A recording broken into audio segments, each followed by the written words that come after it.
EDTA is a simple chelator that can be used in the analysis of many metals. In this case, we're doing an analysis of calcium. The calcium sample is aliquoted into a flask and rinsed down with DI water. For this analysis, we will be using iriochrome black tea as the indicator.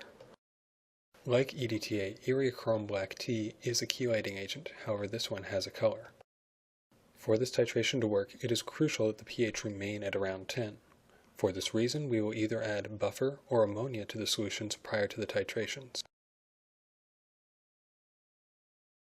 As you can see, when iriochrome black tea complexes calcium, the color of the solution becomes purplish red. Once all the calcium has been complexed by EDTA, the iriochrome black tea will revert to a blue color.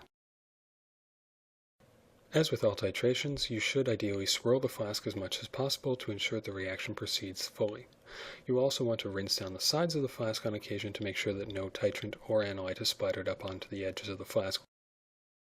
And of course, prior to starting this titration, we did measure the volume of titrant in the burette and ensure that there were no air bubbles in the tip beneath the stopcock.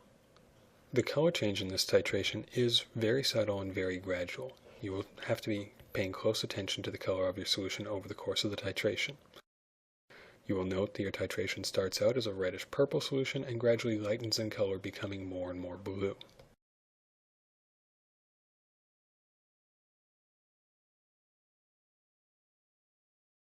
This video has been edited to try and show you the different levels of color that you will see throughout the titration, going from the very rich dark purplish red at the beginning to the very light blue at the end.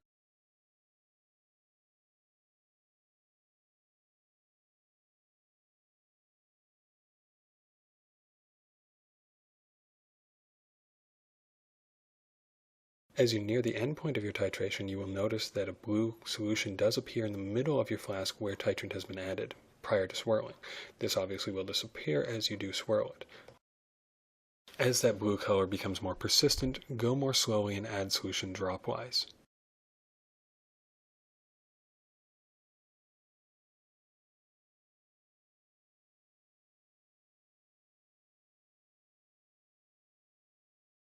The ideal endpoint for this titration is a color that has no red traces to it, a crisp blue. As you can see here, we've now reached a blue color without any traces of red or purple. You may wish to take a reading and add another drop and see if there is any significant change in color. As you can see here, there's no evident change, therefore the first drop that we'd added was the correct endpoint. For comparison purposes, here's an overshot endpoint and the initial color of the solution.